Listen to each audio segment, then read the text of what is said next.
Ya, bueno, primero voy a empezar con lo que es el plexo, pero antes, a ver, para poder editarlo.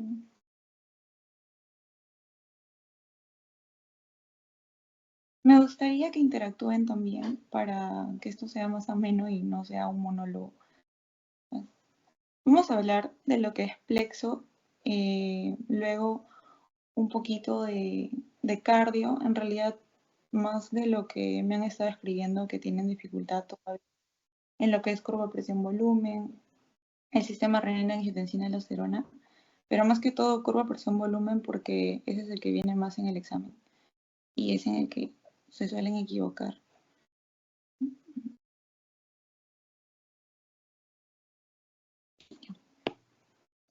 Ya bueno, comenzando porque todo va a partir de las ramas anteriores de lo que viene a ser el C5, C6, C7, C8 y T1. Y estos van a dar a los troncos, ¿no? A los troncos superiores, al tronco superior, al tronco medio y al tronco inferior.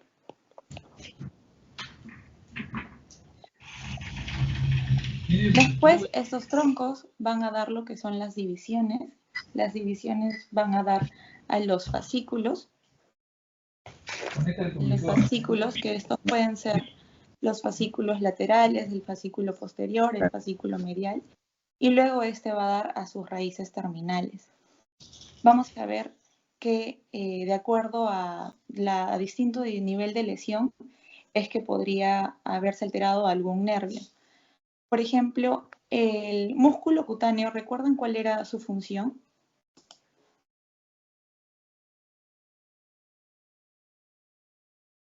¿Recuerdan cuál era la función del músculo cutáneo? La principal. ¿Qué pasa si es que el músculo cutáneo se ve alterado? ¿En qué músculo se afecta?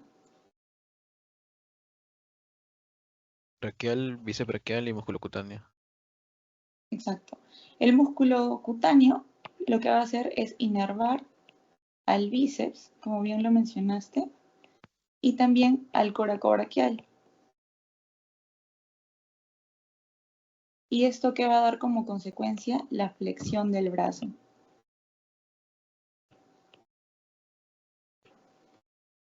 Después, el nervio axilar. El nervio axilar, ¿cuál es su función? Para entender esto es saber la función de cada nervio y cómo es que va a repercutir en los músculos. ¿Cuál es la función del axilar? ¿Inerva a quién? Deltoides. Al deltoides, exacto. ¿Y por qué es importante el deltoides? La abducción. Exacto, el deltoides va a ayudar en lo que es la abducción. Más adelante les voy a explicar sobre los grados de abducción y qué músculos están involucrados en los distintos grados. Ya adelantándoles, el deltoides implica en una abducción desde los 15 grados hasta los 90 grados, ¿no? Entonces, si es que el paciente tiene alguna lesión en lo que es el nervio axilar, va a tener problemas a la hora de querer abducir entre los 15 a 90 grados. Y algo importante también que suele venir en las preguntas de examen es las fracturas del húmero. ¿A qué nivel se puede producir las distintas fracturas y qué nervio se vería comprometido? Entonces, justamente el axilar puede comprometerse ante una fractura del cuello quirúrgico del húmero.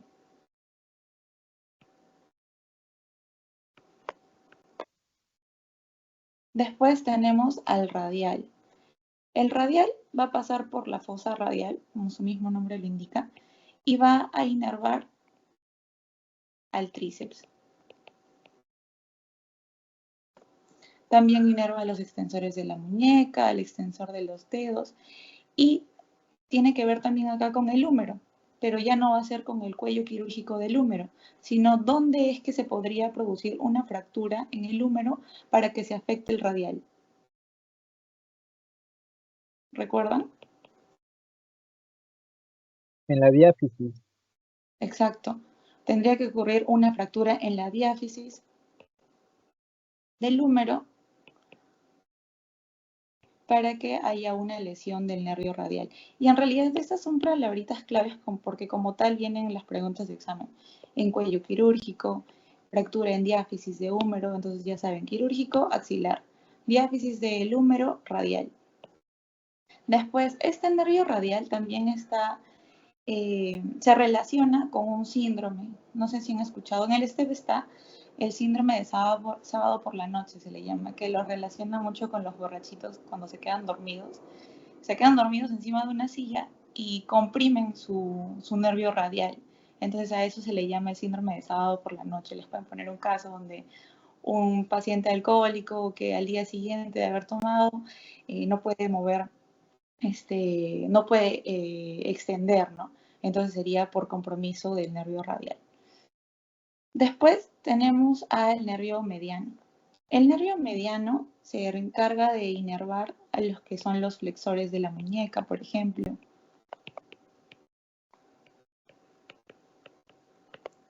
Y también te va a dar lo que es la inervación motora y sensitiva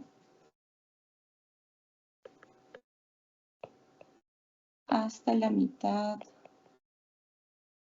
del cuarto dedo. ¿Por qué? Porque la otra mitad del cuarto dedo y el quinto dedo va a estar inervado ¿por quién? Por el nervio cubital. Este nervio mediano es importante porque ¿con qué patología se relaciona?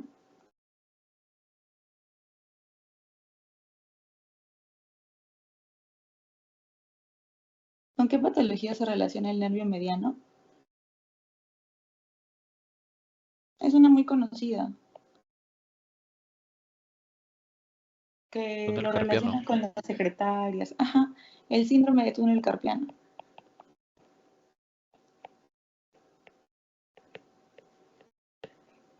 Exacto. Y justamente acá les he colocado una imagen donde en esta parte que indica, ¿no?, el túnel carpiano, se ve que el nervio que está comprometido es el nervio mediano. Pero va a haber un casito en el síndrome de túnel carpiano donde ya la eminencia tenar se va a atrofiar, pero la sensación todavía está conservada en el síndrome de túnel carpiano. ¿Y por qué? Lo cual también es pregunta de examen. Gracias a qué nervio todavía se conserva la sensación en un síndrome de túnel carpiano. ¿Saben cuál es? Es pregunta de examen, por si acaso.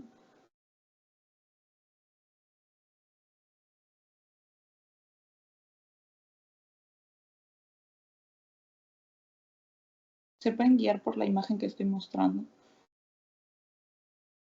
Si se dan cuenta, acá por este canal va a pasar el flexor común superficial de los dedos, va a pasar el nervio mediano como tal, pero por fuera va a pasar un nervio. ¿Y cómo se llama ese nervio? ¿Recuerdan? ¿Alguna idea? Pero voy a ver si es que están respondiendo por el chat. No, no es el cubital porque es una rama del nervio mediano. Pero es una rama del nervio mediano que no se va a comprimir porque va a pasar por fuera.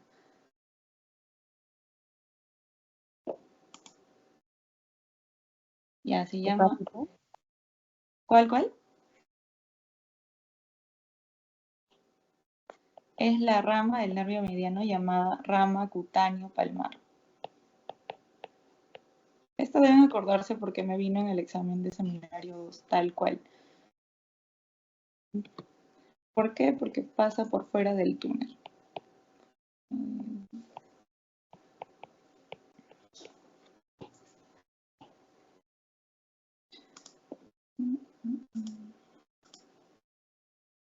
Si es que alguien está en sala de espera, me avisan, por favor. Ya. ¿Se entendió hasta ahí? Me imagino que sí. Luego tenemos al ulnar. El ulnar, por si acaso, también es llamado cubital.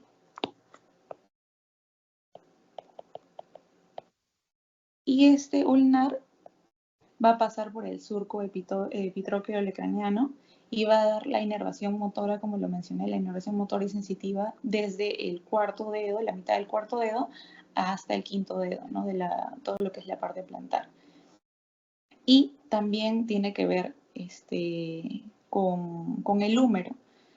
¿Qué parte del húmero tendría que verse lesionada para que se afecte el ulnar? Ya hemos hablado del cuello quirúrgico, hemos hablado de la diáfisis del húmero, pero ahora para que se afecte el ulnar, ¿qué parte debe ser la alterada?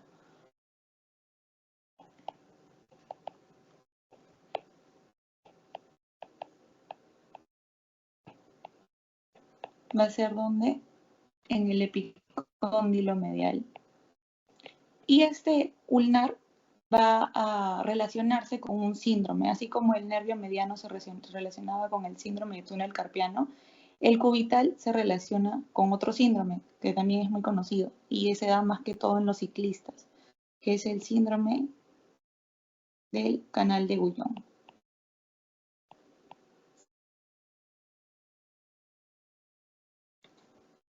Luego, en la parte del tronco superior van a salir unos nervios, por ejemplo, el nervio supraescapular, el nervio subescapular, ¿y por qué son importantes estos nervios? Más que todo el nervio supraescapular. ¿Por qué son importantes? El nervio supraescapular, como lo mencioné, va a salir del tronco superior y va a inervar lo que es el músculo supraespinoso y al infraespinoso. ¿Y por qué son importantes estos músculos?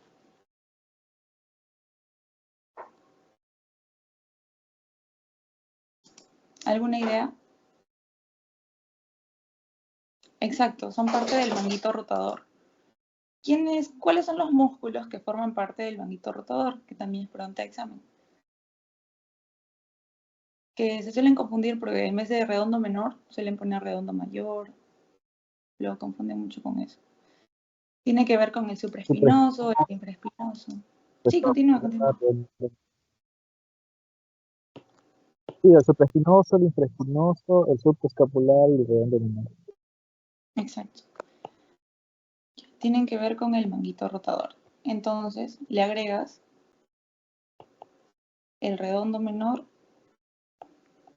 y el subescapular. ¿Por qué es importante este supraespinoso? ¿En qué nos ayuda?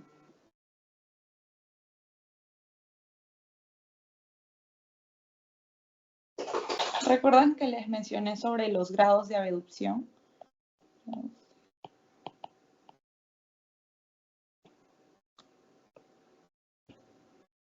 Grado, músculo, nervio. Entonces vamos a tener grados de abducción, donde el que va a iniciar, o sea, desde los 0 a los 15 grados, va a ser justamente este supraespinoso. Entonces en el examen les pueden poner un paciente que tenga problemas al inicio de la abducción, así viene como tal en la pregunta, al inicio de la abducción, quiere decir a los 0 a 15 grados. Entonces, ¿qué músculo es el que se va a ver afectado? El supraespinoso. ¿Gracias a quién? Al nervio supraescapular. Luego tenemos al músculo deltoides. Este músculo deltoides nos va a ayudar desde los 15 grados hasta los 90 grados. ¿Por quién era? Por el axilar. Luego tenemos al trapecio, que va a ser desde los 90 grados hasta los 110 grados. Y luego tenemos al serrato anterior, que va a ser ya mayor de los 110 grados. En el STEP he visto que en el trapecio y en el serrato anterior solo lo colocan como mayor de 90 grados, pero acá les estoy colocando más específico. De 90 a 110 es más el trapecio y mayor de 110 es el serrato anterior. El trapecio, ¿por quién es inervado? Por el nervio accesorio. Y el serrato anterior por el torácico largo. Y ahora, el torácico largo, ¿de dónde sale? ¿Por qué es importante este torácico largo?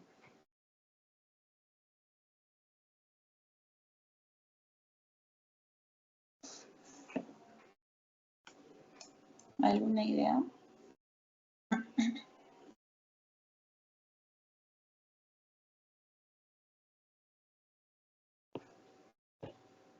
Está justamente en la imagen. Sale del C5 a C7. Ajá. Sale del C5 al C7. Se dan cuenta que hay una línea acá que pasa. Esto viene a ser el torácico largo. El torácico largo va a inervar al serrato anterior. ¿Y por qué esto es importante? El serrato anterior, ¿de qué se encarga? De mantener la escápula adherida a la pared torácica. Entonces, si es que se lesiona, puede producir lo que se le conoce como la escápula alada.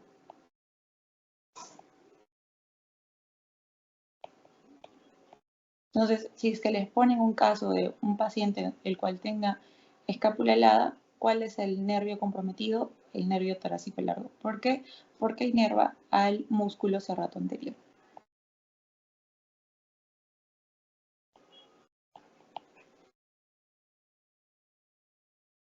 Luego podríamos tener una lesión en lo que es el tronco superior, donde se vería afectado, ¿no? El C5, el C6.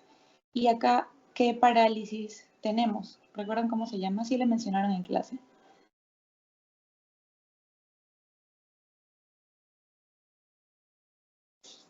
Ajá, la parálisis de Ehrb. ¿En qué consiste la parálisis de Ehrb o por qué es que se da esta? Esta podría darse, por ejemplo, durante el parto, donde hay una distocia de hombros, tal vez en los recién nacidos.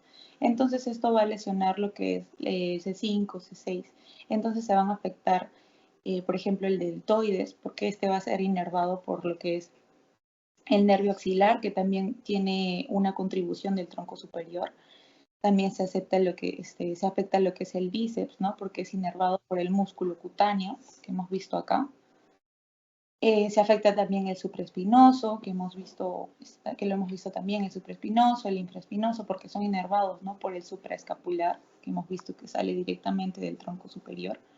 Entonces, ¿cómo vamos a encontrar al pacientito? Su brazo va a estar colgando por la pérdida, ¿no? De la función del deltoides, va a tener rotación interna, va a estar en extensión y pronación del codo, y se le conoce también como, como del mesero también, ¿no? Pero como propina del mesero también. Otra cosita. Bueno, esa es la parte resumida de lo que es el plexo braquial y algunas preguntitas que les pueden dar. Estos grados de abducción sí son importantes, así que sí grábense los grados, más que todo de 0 a 15 al inicio de la abducción. Y también lo del deltoides, ¿no? Que es de 15 a 90. Pero sí es necesario que lo memoricen. Más que todo, Nato, es memorizar. Ya. Ahora, con respecto a lo que es la placa motora.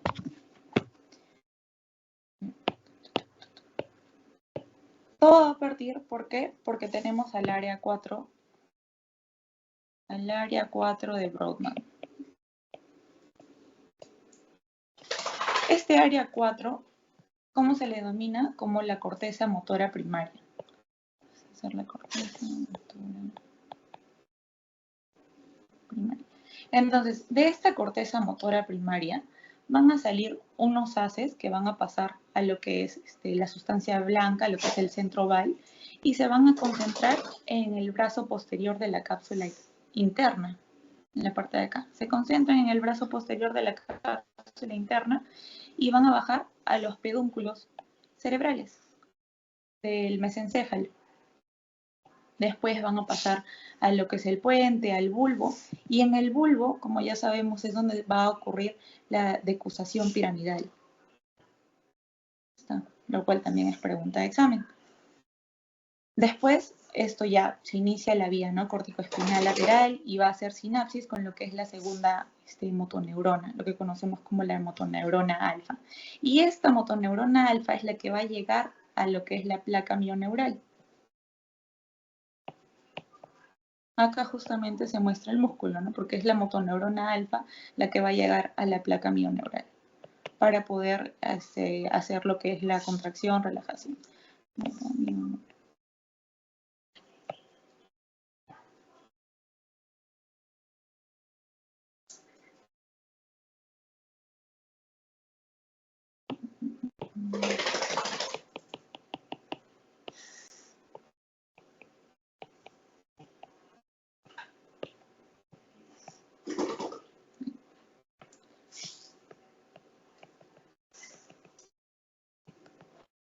Entonces, en esta parte de la neurona presináptica, este va a ser justamente el axón.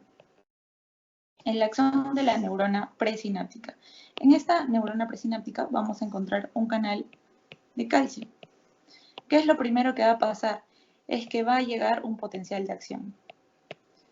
Llega un potencial de acción y lo que va a hacer es que se despolarice. Entonces, ingreso de sodio y como ya sabemos, el sodio es el que se encarga de la despolarización. ¿Esto qué va a generar? Que se abran estos canales de calcio. Se abren estos canales de calcio que son voltaje dependientes ¿de quién? De este ingreso de sodio previo. Entonces, ¿cuál es la importancia de que estos canales de calcio se puedan abrir? Que cuando se abren estos canales de calcio, va a favorecer la exocitosis de las vesículas que encontramos aquí, las vesículas presinápticas.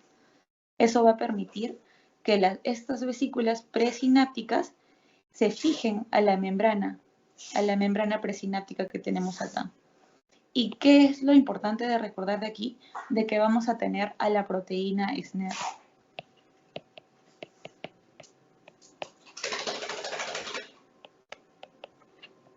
Entonces me imagino que lo han visto en clase también, que la proteína SNER se divide en el B-SNER y en el T-SNER. El B-SNER, como su mismo nombre lo indica, el B-SNER es el que se encuentra en las vesículas.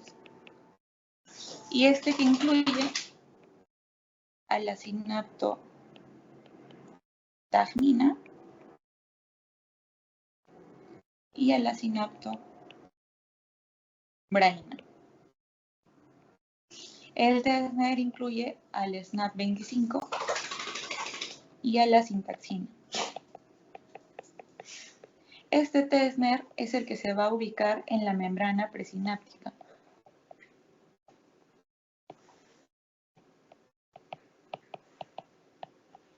Entonces, tenemos en estas vesiculitas que encontramos aquí una proteína que se llama el B-SNER, V de vesícula. Tenemos acá en la hendidura presináptica el T-SNER. Estas vesículas, gracias al calcio, se van a movilizar hacia la hendidura presináptica y el B-SNER se une con el T-SNER para que se forme el complejo SNER. Y así este calcio, es acetilcolina, porque las vesículas que están acá, estos puntitos, son la acetilcolina, para que así, al unirse estas vesículas con la hendidura presináptica, permita la salida de la acetilcolina y esta acetilcolina pueda ser o pueda irse hacia sus receptores nicotínicos. ¿Esa parte se entendió? ¿O la repito?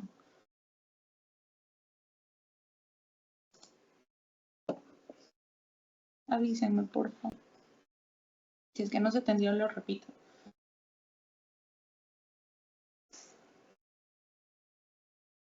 ¿Puedes repetir, por favor? Aquí.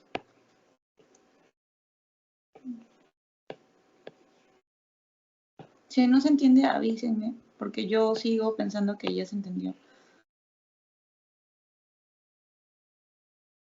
Ya. Aquí tenemos a nuestro axón, al axón de la neurona presináptica. Esta parte, la parte de aquí, es lo que se le denomina como la hendidura sináptica. Lo que está en rojito es la fibra muscular Y lo que está en negrito son los receptores nicotínicos que son dependientes de sodio. Entonces, ¿qué es lo primero que va a pasar? Va a llegar un potencial de acción. Sabemos que cuando llega un potencial de acción, lo que pasa es el ingreso de sodio. Cuando ingresa sodio es que se va a despolarizar. Se despolariza y esto ¿qué va a hacer? Que se estimule los canales de calcio. Acá vamos a tener unos canales que se llaman los canales de calcio. Permite que el calcio entre a esta neurona presináptica y en esta neurona presináptica tenemos vesículas. Varias vesículas que contienen acetilcolina.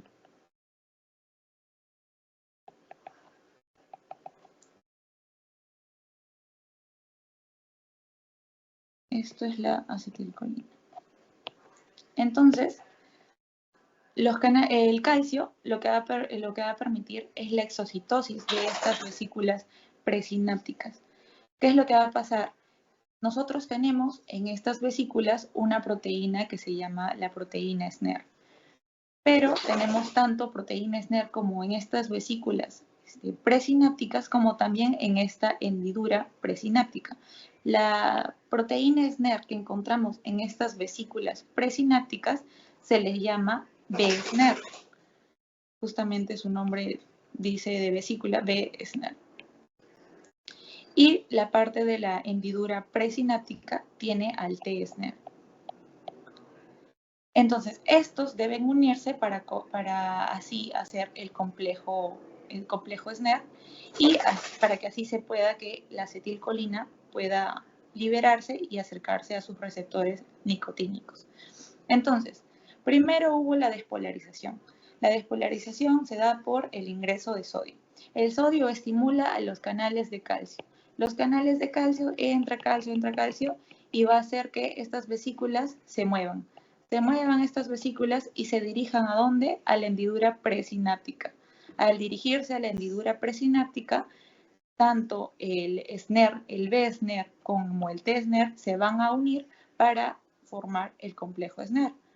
El complejo SNER va a hacer que se fusionen estas membranas y eso permita que la acetilcolina salga ¿a dónde? A la hendidura sináptica. Sale a la hendidura sináptica donde se va a unir a sus receptores nicotínicos. Receptores nicotínicos, ¿no? Porque estamos hablando de la fibra muscular. Ahora sí se entendió un poco mejor.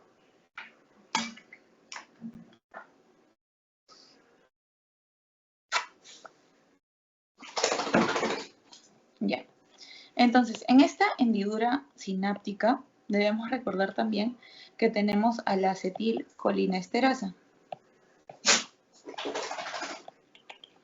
¿Y por qué es importante la acetilcolinesterasa?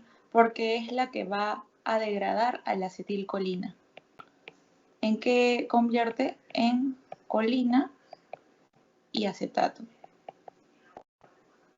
Entonces la colina es la que se va a reciclar para que entre nuevamente por un canal de colina por la parte de acá.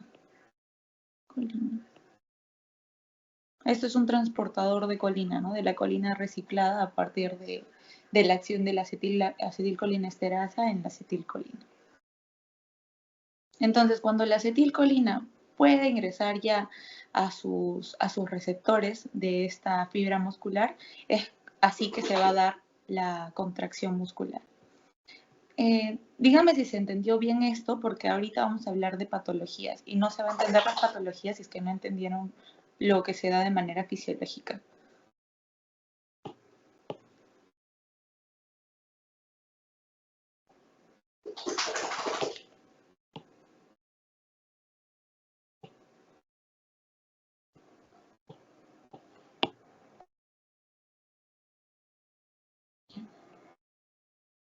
Entonces, la primera patología de la que vamos a hablar es de la miastenia gravis.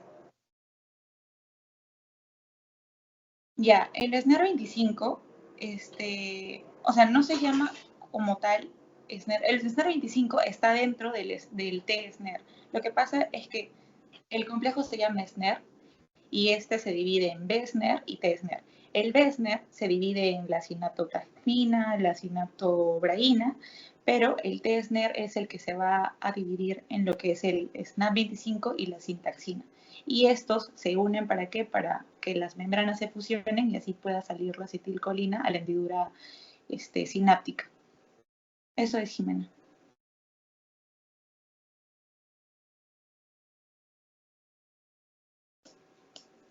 Espero que me haya entendido. Igual les voy a pasar la grabación. Bueno, la miastenia gravis tenemos que recordar si es que, primero, la patología es posináptica o es presináptica. ¿La miastenia gravis qué es? ¿Posináptica o presináptica?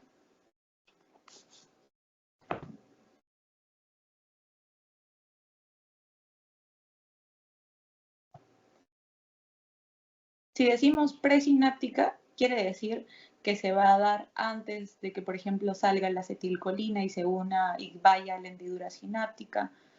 Y si es que decimos que es posináptica, es que tal vez ocurra en los receptores nicotínicos, ¿no? de la fibra muscular. Entonces, esta miastenia gravis es posináptica o presináptica. Posináptica, doctora. Exacto, es posináptica. ¿Y por qué es posináptica? ¿Qué es lo que realmente pasa en esta miastenia gravis?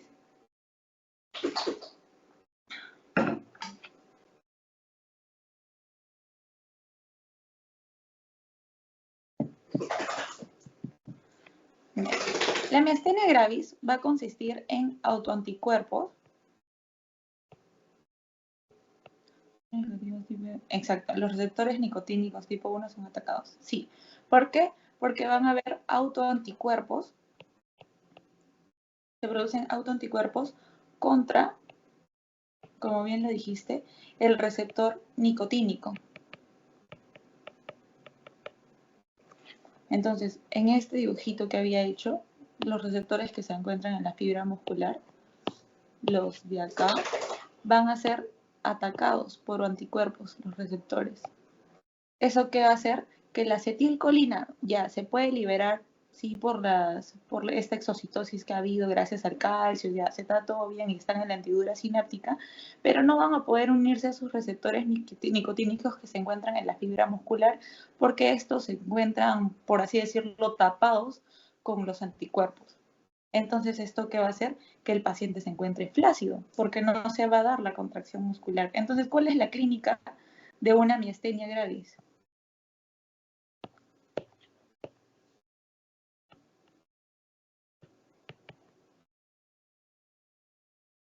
Por ejemplo, en los ojos. Ajá, ya. Hay debilidad muscular. Ajá, está bien, Blanca.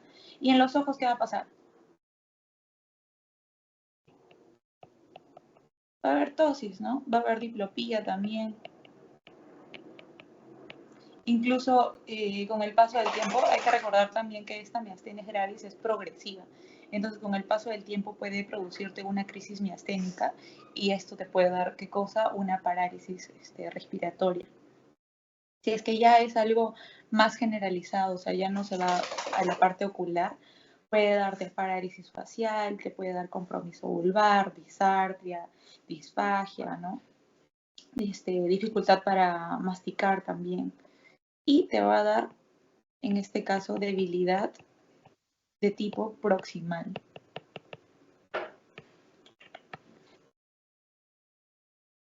Por ejemplo, en los músculos de la escápula, en el cuello. Y algo característico de esta patología es que puede mejorar, sí, pero ¿con qué? Con el frío, con el reposo. Pero ¿qué es lo que lo hace empeorar? Con el calor, con el ejercicio. Eso quiere decir, por ejemplo, si a la hora de que un paciente despierta, se levanta, ¿va a levantarse bien o despierta mal?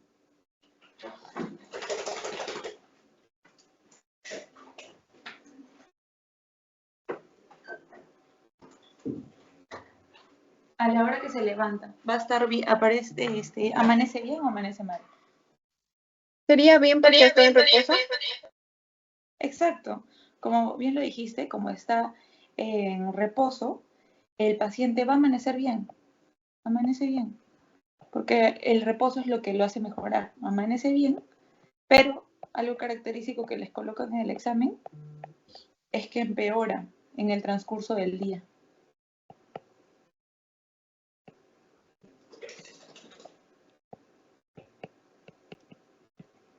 Y justamente hay un test que se llama el test de Edrofonio, también conocido como el test de Tensilón. Hidrofonio. ¿Y en qué consiste este test? En que le colocas frío, por ejemplo, ante una tosis, ¿no? Le colocas frío en el ojito del paciente y te vas a dar cuenta de que este va a mejorar. ¿Por qué mejora? Porque le estás colocando frío. Entonces, ante el frío, este mejora. Pero si le colocas el calor, el estado empeoraría. Entonces, el test de hidrofonio va a salir positivo. ¿Y por qué? Porque el hidrofonio lo que hace es que el frío va a mejorar la eficiencia de la transmisión neuromuscular. Es por eso que esto va a mejorar. También hay un test de las compresas frías, todo lo que es frío. ¿Y qué es para diagnosticarlo? ¿El gol estándar cuál es? Electromiografía, ¿verdad? Sí le puedes hacer electromiografía, ajá. Pero es como que una secuencia, porque el gol estándar va a ser un dosaje de anticuerpos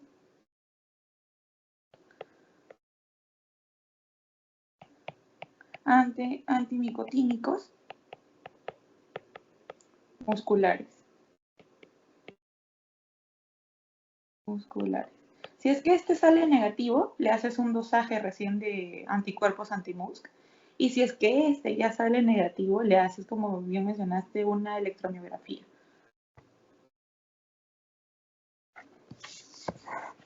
Entonces, ¿cuál va a ser el tratamiento para esta miastenia gravis? Si es que es una crisis, por ejemplo, de todas formas tendrías que mandarlo a UCI, porque como lo mencioné, puede darte un paro respiratorio por esta misma miastenia gravis. Y también un tratamiento como tal es la inmunoglobulina G, que es una terapia hiperinmune. Pero en caso no se encuentre en crisis, el medicamento que se da es la piridoximina.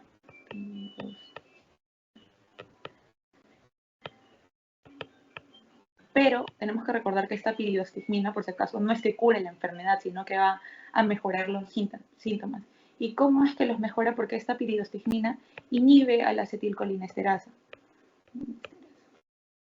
Inhibe la acetilcolinesterasa, entonces esa acetilcolina que encontrábamos en la hendidura sináptica no va a poder ser degradada y se va a poder unir a estos receptores, pero se va a unir a los receptores si es que los receptores están con anticuerpos que los están atacando, ¿no? Entonces, por eso es que se considera que la piridoximina no es el tratamiento definitivo, porque para tener es que a estos anticuerpos, ¿no? O anule la acción de estos anticuerpos contra estos receptores nicotínicos.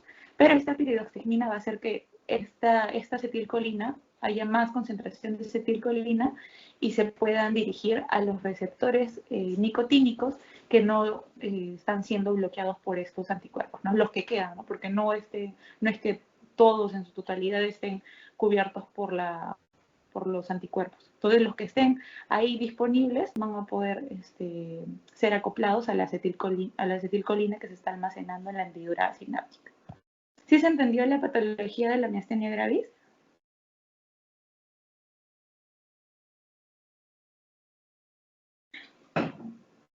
Ok.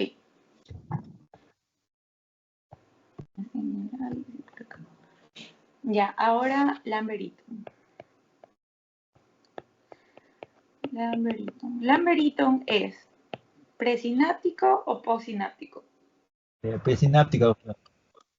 Ya, presináptico. ¿Por qué es presináptico? Es una enfermedad autoinmune a los canales de calcio. Exacto.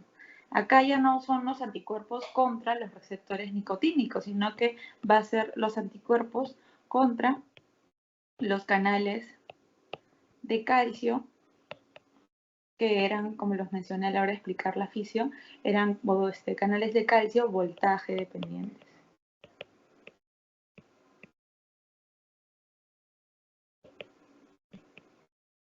¿Esto qué va a generar? Si es que hay anticuerpos contra los canales de calcio voltaje dependientes, el calcio, ¿qué es lo que hacía el calcio? ¿Recuerdan? Fisiológicamente, ¿qué es lo que hace el calcio? Cuando se abren estos canales de calcio, ¿qué hace con estas vesículas?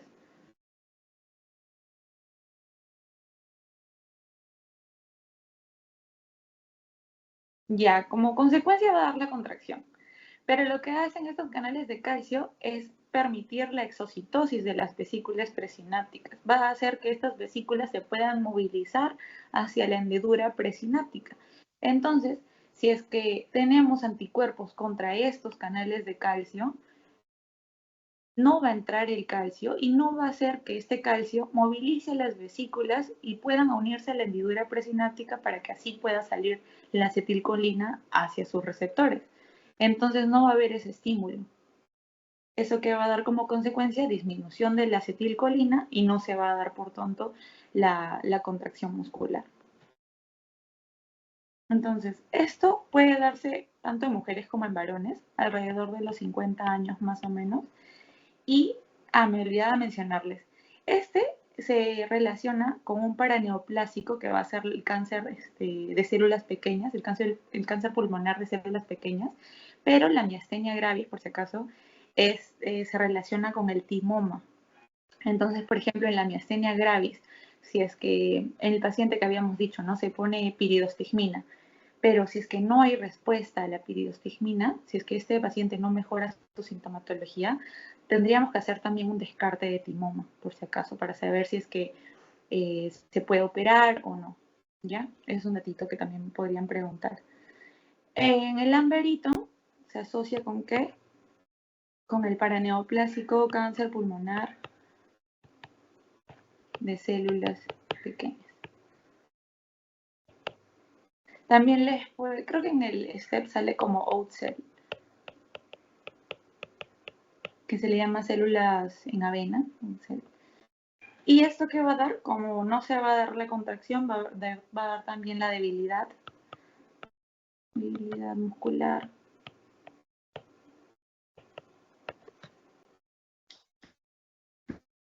Más que todo en los miembros inferiores, proximales, o sea, en la cintura pélvica.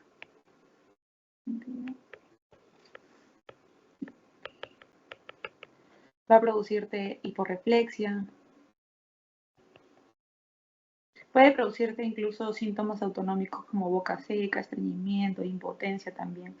Y algo característico de acá es que, a diferencia de la miastenia gravis, es que el lamberito va a mejorar con el ejercicio.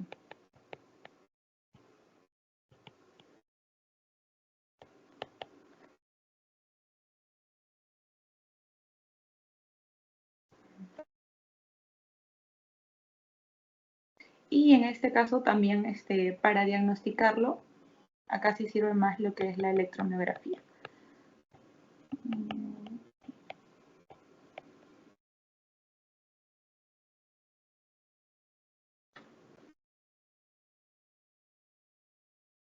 Acá sí tendrías que hacerle un descarte de todas formas de lo que es el cáncer de pulmón, porque está muy asociado a este síndrome paraneoplásico, ¿no?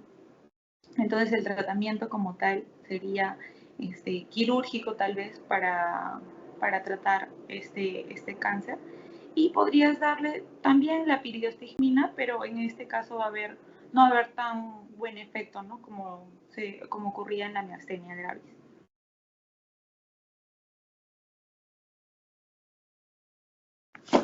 ¿Sí se entendió lo que es lamberito y miastenia gravis? Para ya pasar a intoxicación por órganos fosforados.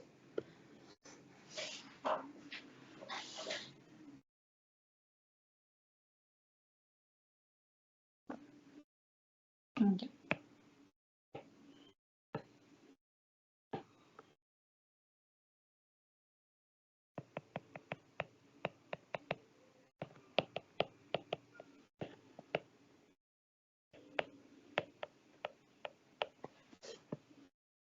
Ya.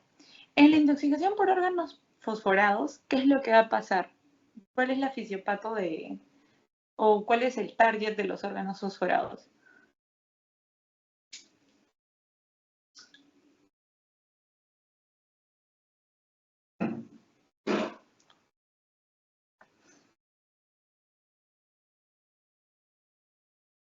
¿Qué es lo que pasa en la intoxicación por órganos fosforados? Ayer. Ya, ¿qué pasa con la acetilcolinesterasa, Blanca? ¿Aumenta su acción? ¿La inhibe? ¿Qué pasa?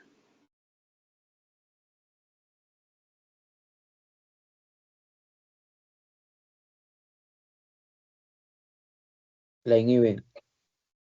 Ujú. Un ejemplo de órganos fosforados, por si acaso, es el malatium, porque eh, si es que les ponen, ¿no?, un caso con ingesta de malatium, no les van a poner como tal paciente que estuvo en contacto con órganos fosforados, sino les van a dar un ejemplo de los órganos fosforados.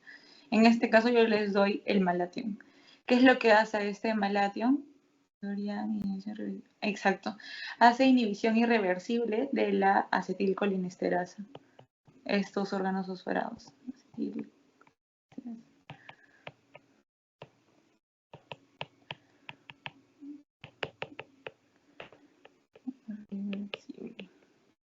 Entonces, ¿qué pasa si es que la acetilcolinesterasa no puede degradar a la acetilcolina? Se va a concentrar más acetilcolina que va a poder unirse a estos receptores nicotínicos. Entonces, vamos a tener clínica que va a ser tanto clínica de receptores muscarínicos y clínica de receptores nicotínicos. Dentro de la clínica para receptores muscarínicos, ¿cuáles son? Eso, exacto, da un síndrome colinérgico. Como ya sabemos, el síndrome colinérgico incluye a lo que son tanto los muscarínicos como los nicotínicos. Entonces, tenemos clínica muscarínica y clínica nicotínica. ¿Cuáles son parte de la clínica muscarínica?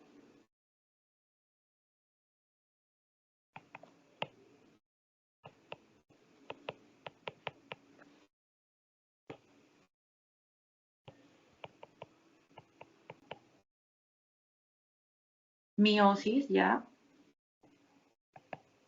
¿Qué más?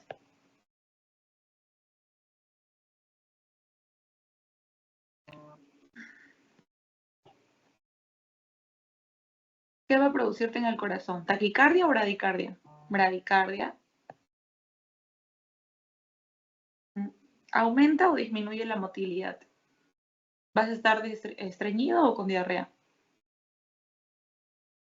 Diarrea, exacto. En el STEP hay una mnemotecnia que se llama dumbbells.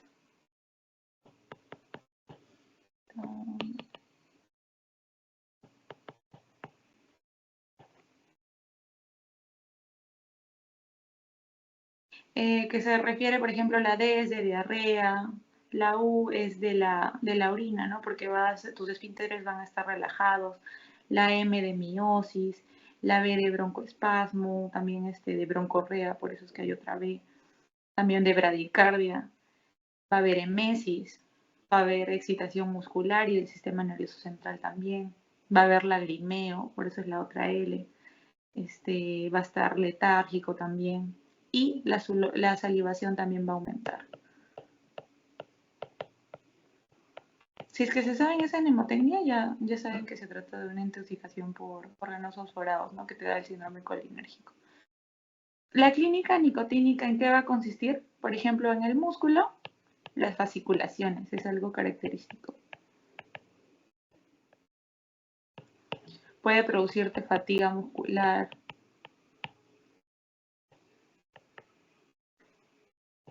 Incluso puede producirte depresión respiratoria.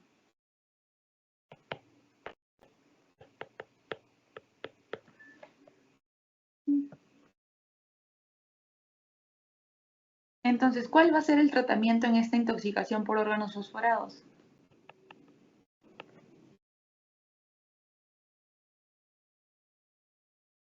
El tratamiento clave. Atropina, ajá. ¿Por qué se da atropina? ¿Cuál es el mecanismo de acción de la atropina?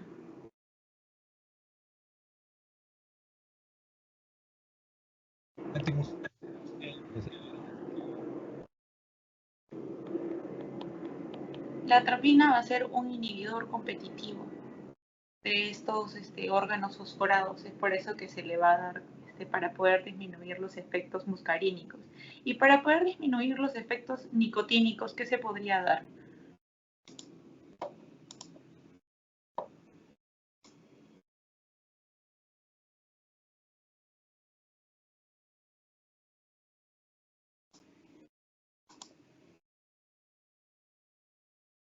Pralidoxima, exacto. Pralidoxima.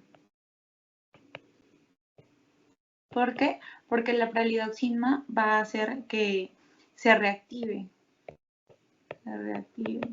la acetilcolinesterasa. Si bien es cierto, habíamos dicho que los órganos fosforados van a inhibir irreversiblemente a esa acetilcolinesterasa, y ya acá ven, ¿no? La pralidoxima reactiva esta acetilcolinesterasa y se preguntarían, pero no se supone que es una unión irreversible. Lo que pasa es que esta pralidoxima, si es que se administra antes de las 24 horas, sí va a tener un efecto, ¿no? Porque todavía los órganos fosforados no han actuado en su totalidad en la acetilcolinesterasa. Entonces, si es que se da dentro de las 24 horas, sí podría funcionar esta pralidoxima. Pero si es que se da después, donde los órganos fosforados ya tuvieron todo su efecto, ya no va a tener efecto, ¿no? Esta pralidoxima, porque ya es una unión irreversible de la acetilcolinesterasa con los órganos fosforados. ¿Se entendió esta parte de la unión neuromuscular? Sí, Aquí. Ya. Esto se supone que ustedes ya lo saben. A ver, ¿qué es lo que pasa en el A, en el B, en el C, en el D?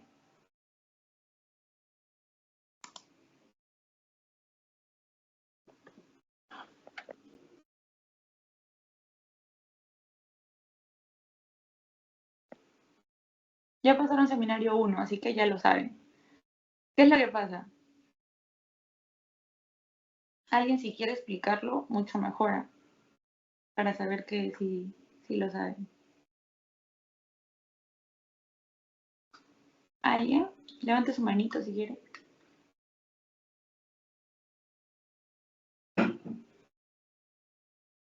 ¿Nadie? Porque si es que no lo saben, voy a tener que explicarlo todo de nuevo como si no lo supiesen. Si es que no lo saben, ya, igual lo explico, no hay problema. Alguien levanta la manito, creo. Si es que no lo saben, avísenme. Si es que lo saben, explíquenme.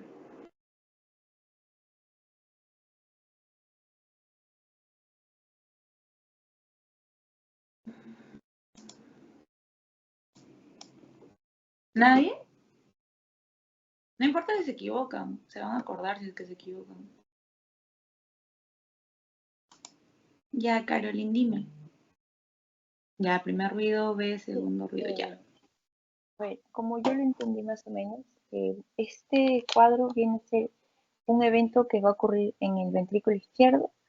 Eso ocurre siempre en un ciclo cardíaco, o sea, en un latido del corazón que va a dar. Esto viene a ser la sístole y la diástole, ¿no? En la sístole viene a ser el periodo de eyección y contracción, o contracción y eyección, ¿no? Y en la diástole viene a ser la relajación y al llenado de la diástole. Esto se va a dividir o se va a encontrar en lo que es la presión, que viene a ser la Y, y el volumen. Aquí prácticamente en la D vamos a ver lo que es el cierre de las válvulas aórticas. En la A vamos a ver la apertura de la válvula mitral. Luego de eso vamos a ver un periodo de llenado que viene a ser el cierre de la válvula mitral, y luego va a ser la contracción isovolúmica y va a ser la apertura de la válvula aórtica. Bueno, eso es lo que más o menos entendí.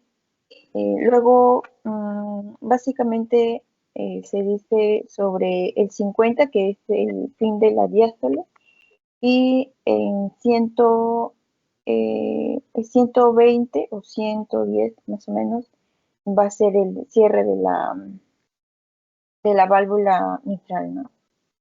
Y bueno, más o menos así, y luego, bueno, se va a hacer más cosas, ¿no? Y bueno, Gracias, sí, está perfecto. Lo has hecho bien. Como bien lo dijiste, se trata de un ciclo, entonces puedes empezar desde cualquier letra. Tú empezaste desde la letra D, donde se habla del cierre de la válvula aórtica. Esto va a producir el segundo ruido. Y todo este diagrama te habla de lo que es el ventrículo izquierdo. ¿Por qué? Porque una falla de cavidades izquierdas normalmente va a conllevar a una falla de cavidades derechas. Entonces, tendríamos que recordar acá de lo que es el volumen telesistólico, el volumen telediastólico, el volumen sistólico, lo que era el gasto cardíaco. El gasto cardíaco tenía sus determinantes, ¿no? La precarga, la poscarga, la contractibilidad. Y para calcular lo que era el gasto cardíaco era el volumen sistólico por la frecuencia cardíaca. La frecuencia cardíaca oscila más o menos entre los 70 latidos por minuto. El volumen sistólico va a ser la diferencia entre el volumen telediastólico y el volumen telesistólico.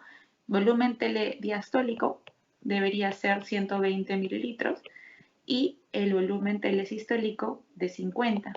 ¿Eso qué quiere decir? Que el volumen sistólico es la diferencia, entonces sería de 70 mililitros. 70 mililitros por los 70 de latido cardíaco por minuto va a dar los 4.900 mililitros, que se redondea a ¿qué? A 5 litros por minuto, que es lo que va a tener de gasto cardíaco. Pero este gasto cardíaco va a distribuir la sangre a los diferentes órganos del cuerpo, como por ejemplo el riñón, el hígado. Al riñón le corresponde 20% del gasto cardíaco, al hígado el 25% del gasto cardíaco y así sucesivamente con los distintos órganos, ¿no? Tenemos que recordar las leyes. La precarga tenía que ver con la ley de Frank-Starling, la poscarga con la ley de Laplace, por ejemplo, ¿no? La fuerza que se oponía al vaciamiento ventricular. Después también cómo se calcula la fracción de eyección, que es el volumen sistólico entre el volumen telediastólico por 100 y volumen sistólico. Habíamos visto que era la diferencia entre volumen telediastólico menos volumen telesistólico, entonces lo puedes expresar de la misma manera. Este debería ser mayor de 55%.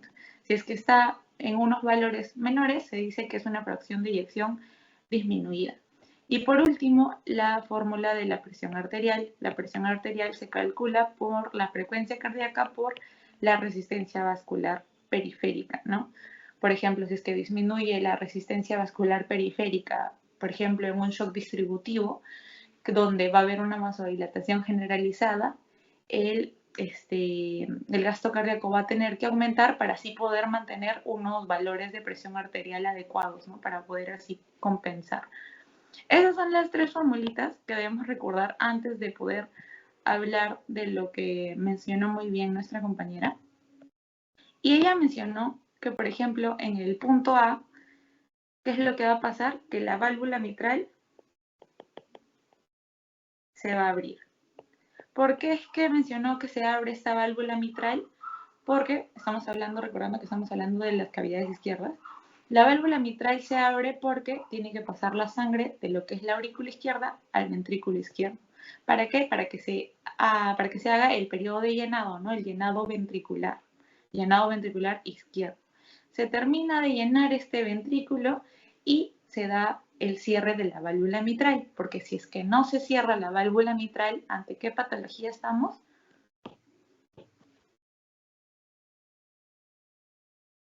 Insuficiencia, doctora. Insuficiencia mitral. Ajá. Y si es que no se hubiese aperturado correctamente la válvula mitral, ¿ante qué patología estamos? Estenosis. Estenosis mitral. Está bien que tengan claro eso, porque también son preguntas de examen clásicas. Entonces, en el punto B se cierra la válvula mitral para que no haya un flujo retrógrado, ¿no? Por ejemplo, en una insuficiencia mitral, que si es que hay un flujo retrógrado, eso va a hacer que congestione a esta aurícula izquierda que está recibiendo más sangre de lo que debería. Después de que se cierra esta válvula mitral, ¿qué se va a dar? La contracción isovolumétrica. Recordando que esta contracción isovolumétrica va a ser el periodo de mayor consumo de oxígeno. También es pregunta de examen, consumo de oxígeno. ¿Cuál es el periodo de mayor consumo de oxígeno? Es la contracción isovolumétrica. Se contraen estos ventrículos y esta presión ventricular, como lo menciona, esta línea negrita que se ve en la parte izquierda, la línea negrita vertical, va a expresar lo que es la presión ventricular. La línea horizontal expresa lo que es el volumen ventricular. Entonces, al haber una contracción, la presión del ventrículo va a aumentar. Es por esto que la B hacia el C es hacia arriba.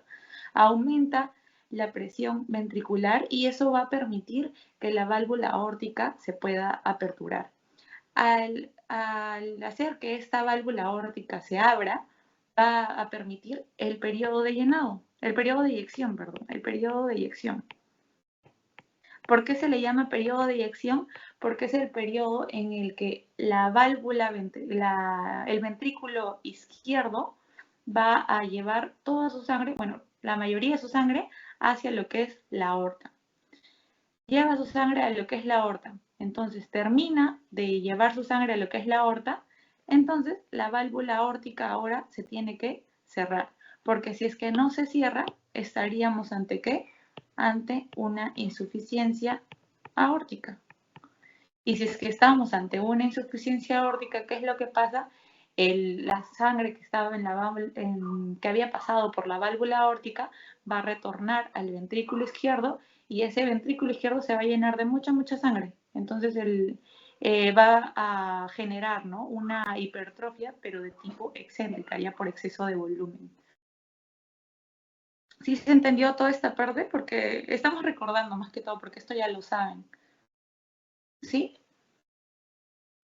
Pues se perdieron, no sé. Ya me olvidaba mencionarles. Acá lo han puesto.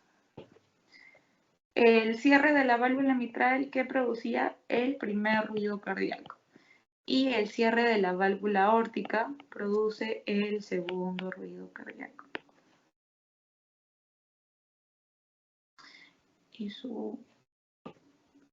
Después, tenemos los casos donde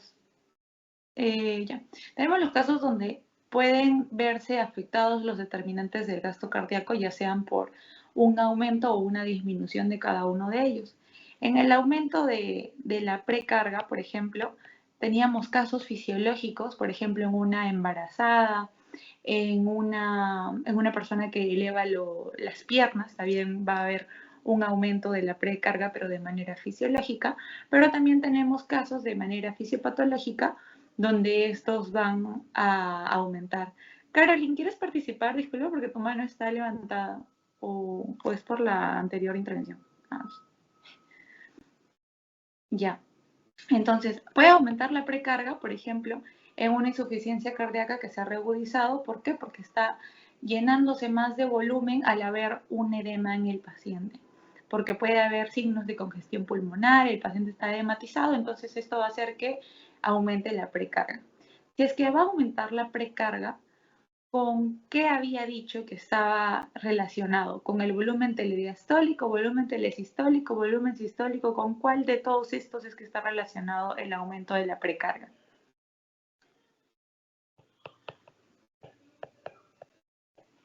Volumen telediastólico. Exacto, el volumen telediastólico, ¿no? El volumen al final de la diástole ventricular. Entonces va a llegar más sangre al corazoncito y el volumen telesistólico va a verse afectado. No, va a seguir en los 50 mililitros de los que habíamos. Ajá. Y el volumen sistólico va a aumentar, disminuir o se conserva. Aumentaría. Aumenta porque está llegando más sangre a ese corazón, entonces va a inyectar más sangre, pero el volumen que queda como remanente en este ventrículo se va a conservar. Entonces, ¿cómo estaría nuestra fracción de eyección? Si es volumen sistólico entre volumen telediastólico por 100, entonces aumentado, fracción de eyección aumentada. Estos son los casos, ¿no?, de congestión pulmonar, por ejemplo, en un paciente con insuficiencia cardíaca. Entonces tienen que acordarse de los pilares del tratamiento en una insuficiencia cardíaca que es crónica, ¿no? ¿Cuáles son los pilares del tratamiento en una insuficiencia cardíaca crónica?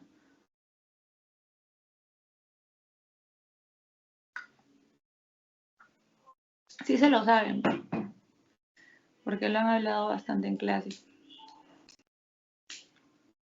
Los YECAS, los ARAS, los betabloqueadores, los ARNI, por ejemplo, de los que hablé en seminario 1 también cuando llevaron, que eran los antagonistas de los receptores de aldosterona, ¿no?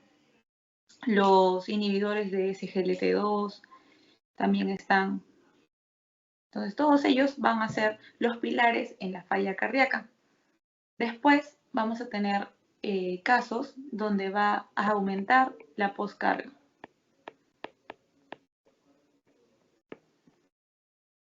Me olvidé de hacer el gráfico. ¿Cómo sería el gráfico entonces en un aumento de la precarga?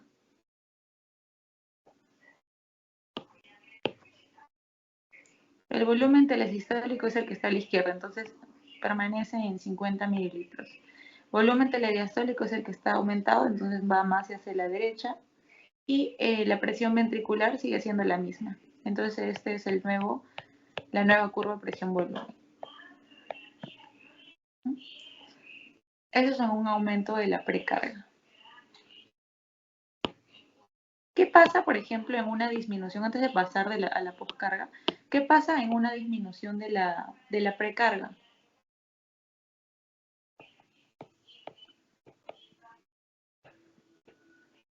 ¿Cuál va a ser cuál de todos estos tres, de volumen telesistólico, telediastólico, sistólico, va a ser el que se va a ver afectado? ¿Va a llegar más sangre al corazón? No. Entonces el volumen telediastólico va a verse disminuido. Luego, el volumen sistólico, ¿cómo va a estar?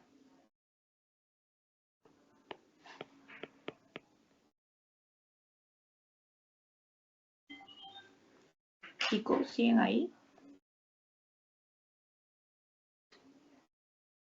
Disminuido. El volumen sistólico va a estar disminuido. ¿Y el volumen telesistólico?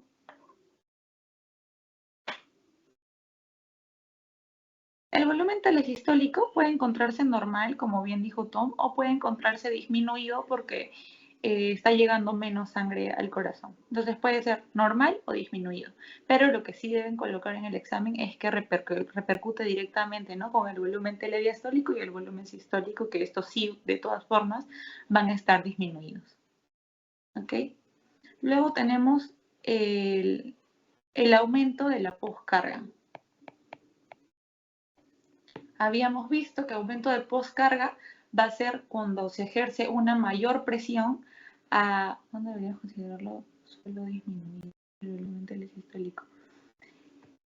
Lo que pasa es que va a depender de la evolución del paciente, ¿no? Del caso que le vayan a poner. O sea, en disminución de la precarga no es que estrictamente el volumen telesistólico va a estar disminuido, sino que en algunos casos puede estar normal o disminuido, no hay problema. Si es que en el examen les toca un problema así, hablando sobre disminución de la precarga, estaría bien si es que colocan que el volumen telesistólico está normal o disminuido. Va a ser independientemente de cada caso. En el aumento de la poscarga habíamos visto que este va a ser porque va a haber un aumento de la presión en un aumento de la fuerza que se va a oponer al vaciamiento ventricular, ¿no? Entonces, ¿cuál va a ser el que se va a ver afectado? ¿El volumen telediastólico, volumen sistólico o volumen telesistólico?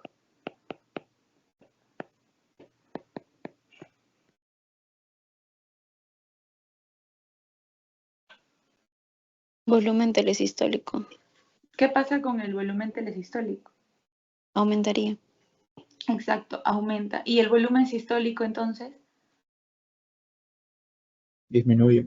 Disminuye, exacto. Tienen, cada vez que resuelven este tipo de casos, tienen que ver en cuál es el que se va a ver directamente afectado. Entonces, el primero es el volumen telesistólico de todas formas, porque el ventrículo izquierdo no va a poder eyectar todo el volumen a lo que es la aorta, porque va a haber una mayor presión ejercida por esta aorta que se está oponiendo al vaciamiento ventricular. Entonces va a haber un aumento de la sangre que se está quedando en ese ventrículo, aumento del volumen telesistólico. Por lo tanto, el volumen sistólico disminuye. ¿Y el volumen telediastólico cómo va a estar? ¿Se ve afectado? Normal.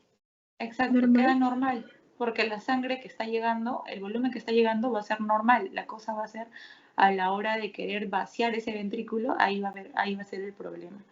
Entonces, aumento de la poscarga, el volumen telediastólico normal, volumen sistólico disminuido y volumen telesistólico va a estar aumentado. Entonces, ¿cómo sería la curva presión-volumen?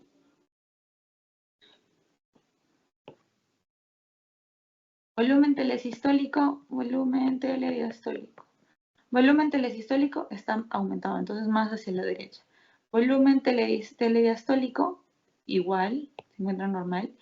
Y la presión ventricular es la que sí va a variar en este caso. Va a tener que ser mayor esta presión ventricular para poder vencer a la fuerza que se está oponiendo al vaciamiento ventricular. Por eso es que se dibuja de esta manera, por eso es que esta curva va más hacia arriba. Quiere decir que está habiendo un aumento de esta presión ventricular.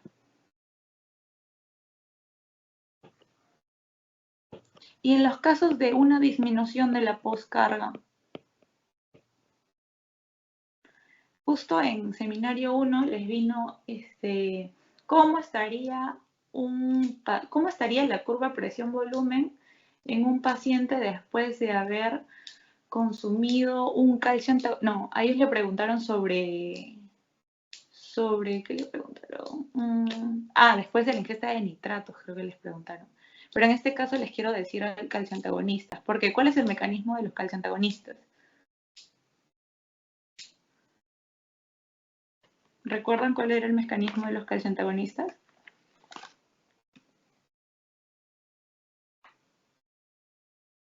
Y va a variar. Por ejemplo, en el caso del seminario 1 les pusieron el ejemplo de los nitratos, porque tienen un mecanismo de acción diferente a los calcioantagonistas. ¿Cuál es el mecanismo de acción de los calcioantagonistas?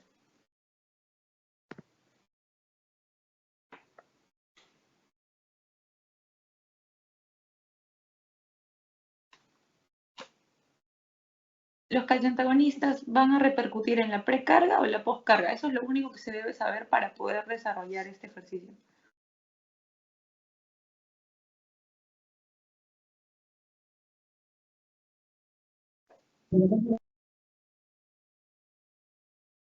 ¿Cuál? Los nitratos, recuerdan que hacían vasodilatación de tipo venosa. ¿Qué quiere decir que hace vasodilatación venosa? Que van a disminuir, ¿qué cosa? La precarga, la cantidad de sangre que va a llegar al corazón. Entonces sería el caso de arriba, disminución de la precarga después de la ingesta de nitratos. Pero si es que le das un calcio antagonista, ¿cómo vas a repercutir? ¿Va a seguir siendo en la precarga? Los calcio antagonistas, ¿qué hacían? ¿El calcio qué hace?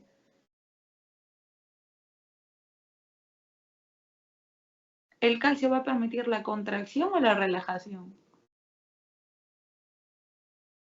de los vasos?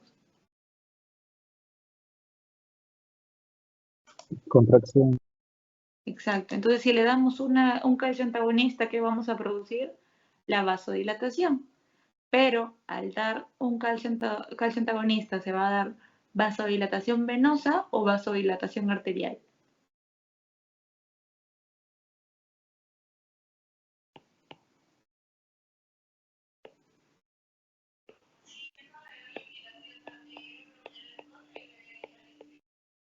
Sería. Exacto, vasodilatación arterial. Eso deben recordarlo, chicos, porque también, o sea, no les van a preguntar directamente, se le da tal fármaco, sino que tienen que saber cómo jugar con las preguntas para poder interpretarlas. Porque el día del examen los chicos no entendían cuando les dijeron cómo va a estar la curva presión-volumen después de haber ingerido nitratos, todo eso, y no se ubicaban si era precarga, poscarga, contractibilidad.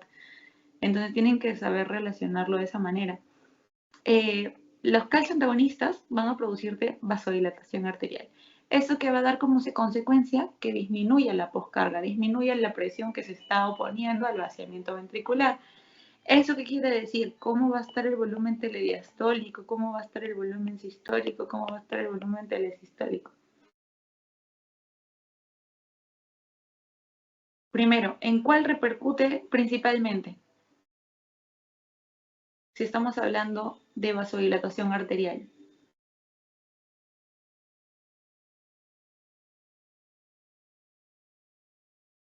¿Va a poder el corazón eyectar correctamente la sangre que está en el ventrículo hacia la aorta?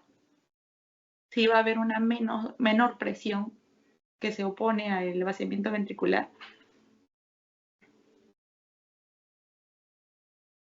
Y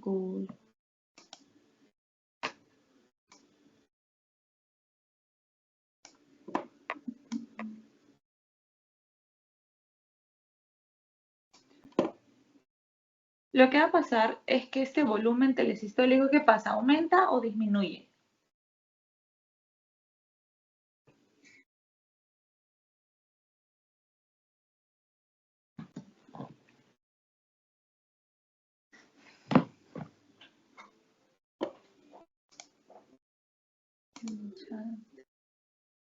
El volumen telesistólico, por si acaso.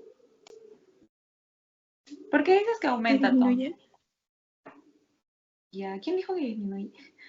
No vi. Yo, Tu nombre, porque no me sale. Brenda. Brenda, ¿por qué dices que disminuye el volumen telesistólico? Y Tom, ¿por qué dices que estaría normal el volumen telesistólico? El telesistólico estaría disminuyendo porque tiene relación en la poscarga. Cuando aumenta, entonces si disminuye, también disminuiría el volumen telesistólico. Exacto. Habíamos visto que cuando aumentaba la poscarga, el volumen telesistólico aumenta, porque como va a haber una mayor presión en la aorta, el vaciamiento ventricular se va a ver perjudicado, entonces va a aumentar el volumen telesistólico. Pero al haber una disminución de la poscarga, va a haber menos sangre que va a quedar en ese ventrículo. ¿Por qué? Porque sí va a poder eyectarlo hacia la aorta con mayor facilidad. Por lo tanto, el volumen sistólico, ¿cómo va a estar? Aumentado. Aumentado. Y el volumen telediastólico, la sangre que está llegando al corazoncito, ¿cómo va a estar? Normal. Normal. Exacto. Va a estar normal. El volumen sistólico aumentado y volumen telesistólico disminuido. Después, aumento de la contractibilidad.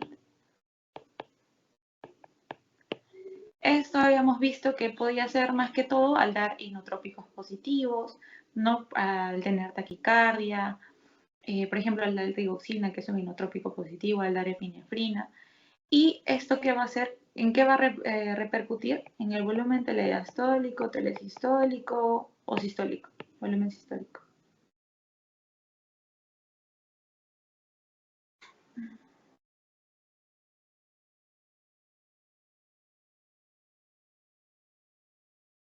Al haber una mayor contracción, ¿qué va a pasar con la sangre?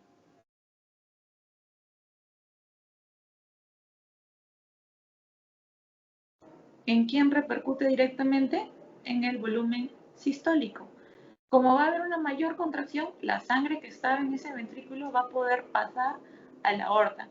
Entonces, el volumen sistólico va a aumentar porque hay una mayor contracción o mayor una fuerza de contracción. Pero si es que el volumen sistólico aumenta, ¿qué pasa con el volumen telesistólico? Disminuye. ¿Y qué pasa con el volumen telediastólico? Va a ser normal, no se va a ver perjudicado. ¿Sí se entendió esta parte?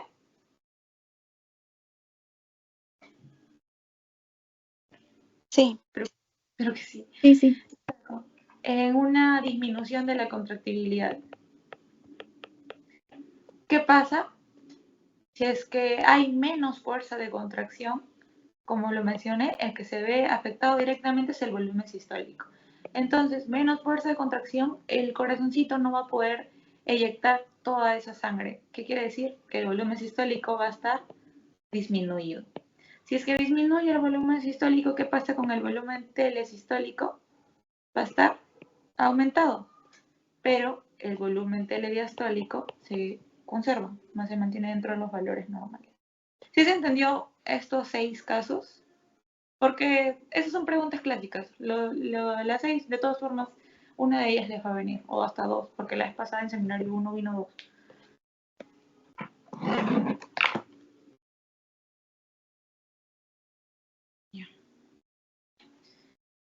Ya, eso es con respecto a la curva presión-volumen. Después, en relación, ya para terminar, al sistema renina-angiotensina-aldosterona.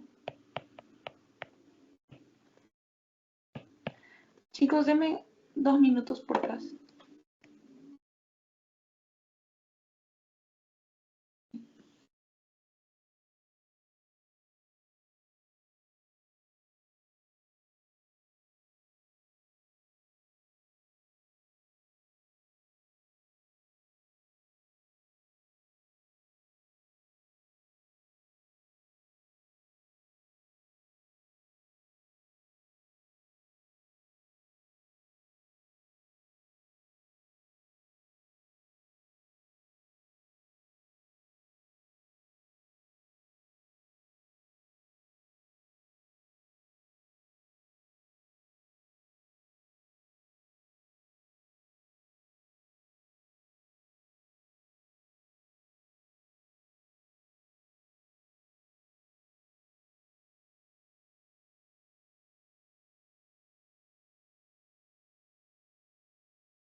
Ya.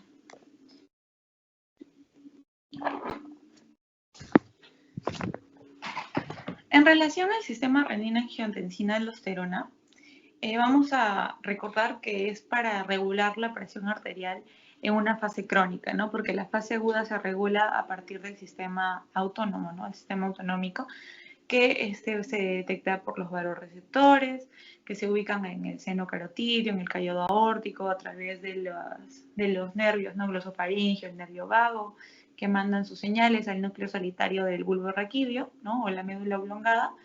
¿Y por qué? Porque este bulbo raquídeo va a ser el centro vasomotor para que pueda estimular a la liberación de catecolaminas, ¿no? La adrenalina, la adrenalina. Todo eso era lo que es la fase aguda. Que sí podían preguntarles, pero más les pregunta sobre el sistema renina-angiotensina-aldosterona. ¿Cómo es que se va a dar? Porque vamos a tener en nuestra mácula densa, vamos a tener quimioreceptores. Tiene quimioreceptores. ¿Ya? Que van a detectar, por ejemplo, una disminución del sodio, una disminución del cloro, una disminución de la presión arterial. ¿Y esto que va a dar como consecuencia? La liberación de la renina. ¿Por quién? Por el aparato yuxtaglomerular. Por el aparato yuxtaglomerular. Entonces, ¿por qué es que nos sirve esta renina? Porque nosotros tenemos el angiotensinógeno, que es producido en el hígado, y este angiotensinógeno tiene que pasar a angiotensina 1, gracias a quién? A la renina de la cual habíamos hablado hace un rato. Esta angiotensina 1 pasa a angiotensina 2. ¿Por quién? Por el ECA. Deben entender y también memorizar un poquito este gráfico porque también en las preguntas de examen les dicen que grafiquen esto para, le ponen, ¿no? Dibuje el sistema renina-angiotensina colocando 3 targets con su respectivo mecanismo de acción. Entonces ya pueden colocar a la renina, al ECA, por ejemplo, y al AT1 que voy a mencionar en un rato. Entonces, esta angiotensina 2 va a tener a sus receptores, ya sea el AT1 como el AT2. El AT1 se va a encargar de lo que es la vasoconstricción. También va a estimular a la expresión de la aldosterona. También aumenta la volemia.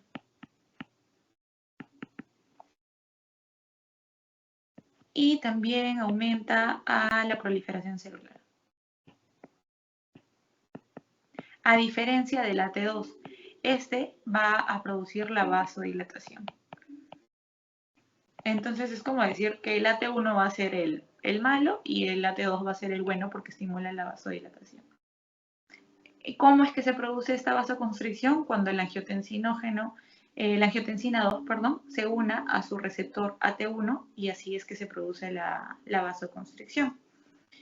Después también al tener acción esta angiotensina 2 en su AT1, también va a hacer que se estimule también a la ADH,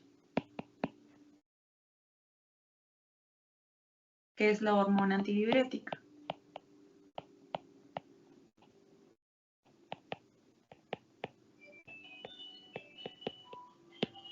Que esta va a tener acción en lo que son las células principales. ¿Por qué? Porque mediante estas células principales se va a dar lo que es la reabsorción de agua. Por eso es que también va a aumentar la volemia, ¿no? Por la reabsorción de agua. ¿Por medio de quién? Por medio de las acoporinas.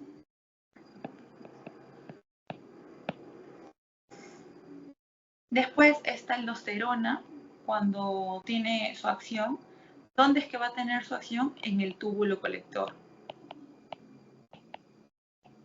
¿Por qué? Porque en el túbulo colector va a haber receptores de los mineralocorticoides.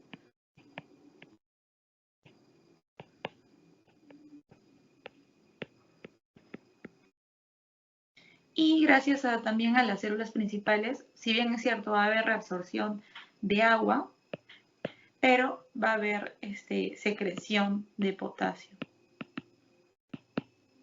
¿A partir de quién? A partir de los ROMCA. Si es que llegan a nefro, les van a explicar más sobre esto. Ya. Luego tenemos que hablar de los distintos fármacos y cómo es que estos van a actuar en esta parte del sistema renina-angiotensina-aldosterona. Entonces, ¿cuál va a ser el fármaco que va a tener como target a la renina?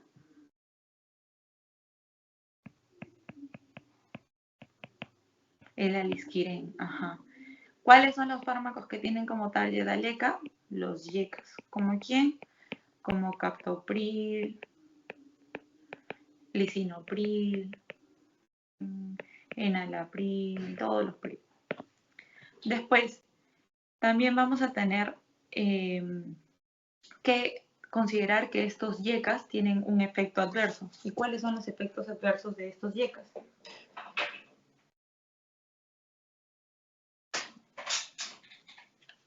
Aumento de la bradicinina, exacto. ¿Y qué hace ese aumento de la bradicinina? Tos seca y angioedema.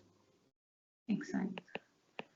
Tienen que recordar que provoca tos seca y angioedema porque a veces les colocan cuáles son los efectos de angioedema. Porque a veces les colocan cuáles son los efectos de efectos adversos de los YECAs, ponen solo tos seca y les consideran medio punto porque tiene que haber respuesta completa.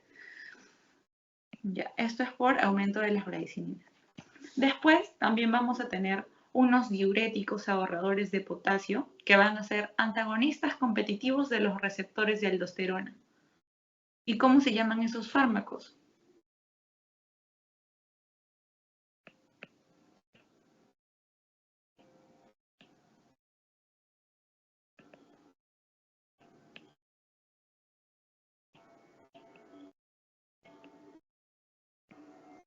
¿Cuáles son esos fármacos? Los agonistas competitivos receptores de aldosterona, que a la vez son diuréticos ahorradores de potasio.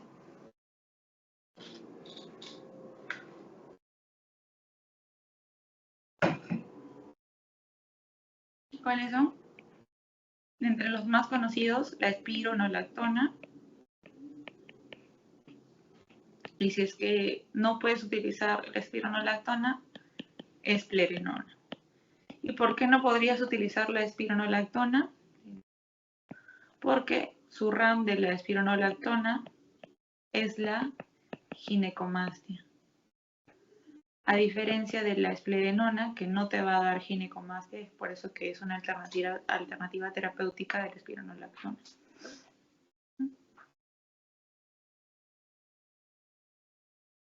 Algo que debemos recordar también es que estos diuréticos ahorradores de potasio, como su mismo nombre lo indica, pueden producir hipercalemia. Entonces, es mejor no darlos en pacientes que tengan un potasio mayor de 5.5, por ejemplo, porque vas a empeorar su condición.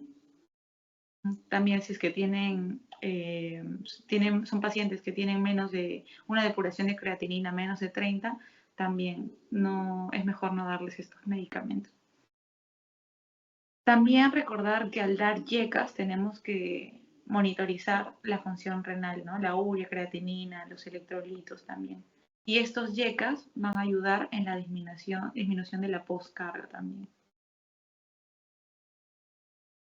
Entonces, preguntas clásicas. ¿Cómo estaría el sistema renina-angiotensina-aldosterona si es que damos alisquirén? Normalmente preguntan por angiotensina 1, cómo estaría la angiotensina 2, cómo estaría la angiotensina 1, la angiotensina 2, la aldosterona. Entonces, si es que damos alisquirén, ¿cómo se encontrarían estos? Angiotensina 1, 2 y la aldosterona. Y el angiotensinógeno. Todo aumentado. Todo aumentado si damos alisquirén. Disminuida. Exacto. Al dar alisquirén, vamos a inhibir a la renina. Si inhibimos a la renina, a la acción de la renina, por si acaso, si es que inhibimos la acción de la renina, ¿qué pasa con la renina? ¿Aumenta, disminuye o no le pasa nada?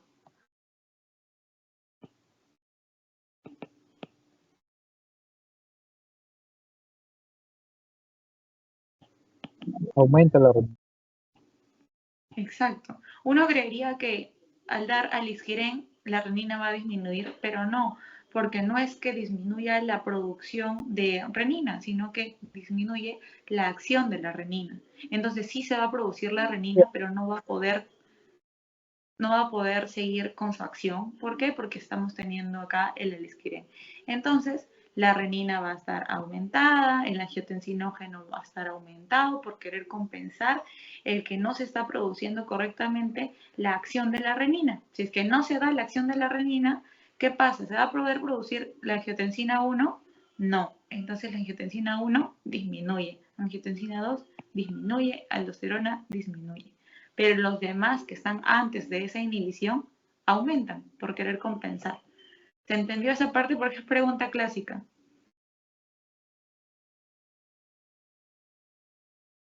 Después, al dar YECAS, les preguntan cómo estaría la angiotensina 1, angiotensina 2, aldosterona.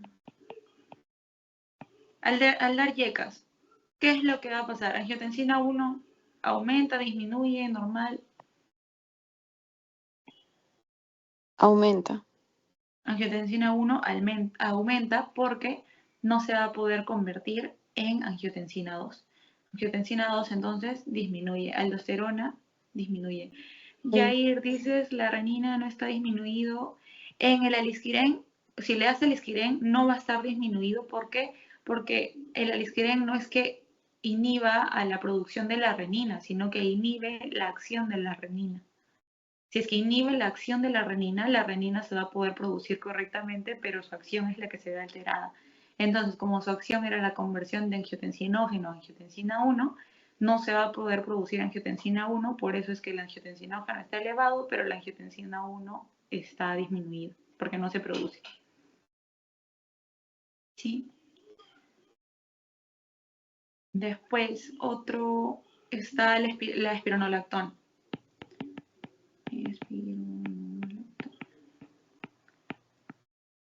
¿Qué pasa con la angiotensina 1, la angiotensina 2, la aldosterona? Acá, esta es una pregunta clásica que también solemos fallar en esta de la espironolactona. ¿Cómo es que se van a encontrar todos?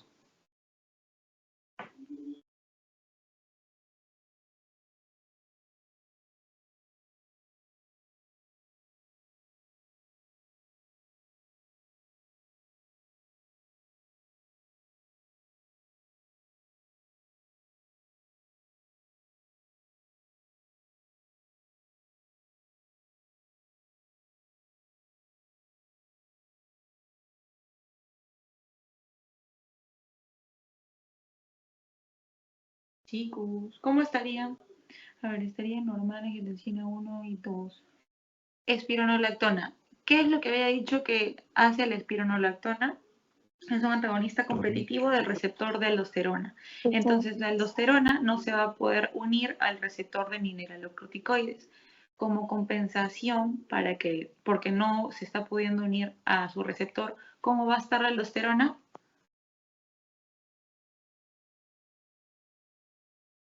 Aumentada. Y la angiotensina 1 y 2, para que la aldosterona aumente, ¿qué debes aumentar primero? Angiotensina 2. Exacto. Y para que aumente la angiotensina 2, ¿qué debes aumentar primero? Angiotensina 1 y la renina. Exacto. Y todo lo que va antes, para que eso pueda compensar al que no se está haciendo la acción de la aldosterona, porque se está inhibiendo a su receptor. ¿Sí? O sea, estaría todo aumentado, Ajá, todo aumentado. porque no actúa en la misma aldosterona, sino solo en el receptor, ¿no? Del mineral corticoide. Exacto, actúa en el receptor del mineralocorticoide. Si actúas en la misma producción de aldosterona, ahí sí estaría disminuido. Pero en este caso no actúa ahí. Y en el caso de la esplerenona, El esplerenona es igualito, porque sería tienen lo mismo. ajá, Ah, ya. sí, porque tienen el mismo mecanismo de acción. La diferencia es que la esplerenona va a tener otro mecanismo, diré la espironolactona, va a tener otro mecanismo de acción por el cual va a producir ginecomastia, pero no es por de angiotensina 1, 2 y aldosterona. Por esa parte tiene el mismo mecanismo de acción con la esplerenona. Así que pones lo mismo, ¿no?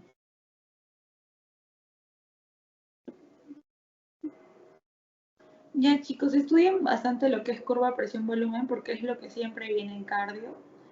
Después, lo que hemos visto en la parte de plexo braquial es lo que yo estudiaba más que todo para responder las preguntas del examen. Y, ¿qué más? No descuiden hemato. Hemato es más que todo anemias, ¿no? Glóbulos rojos, la parte eritrocitaria es la que viene más. Luego, leucemias agudas crónicas también viene, linfoma. ¿Qué más? La parte de plaquetas sí, sí, pero esos temas ya lo manejan, es lo bueno, porque es lo prácticamente muy similar a Seminario 1 en esa parte. Solo le agregas algunos datitos que los doctores hayan mencionado en clase y también lo que he mencionado ahorita en este repaso. Espero que se me haya entendido todo. Si es que no, ya ven la grabación, lo voy a pasar en un rato. Muchas gracias. Gracias, Jennifer. Gracias, Jen. Gracias.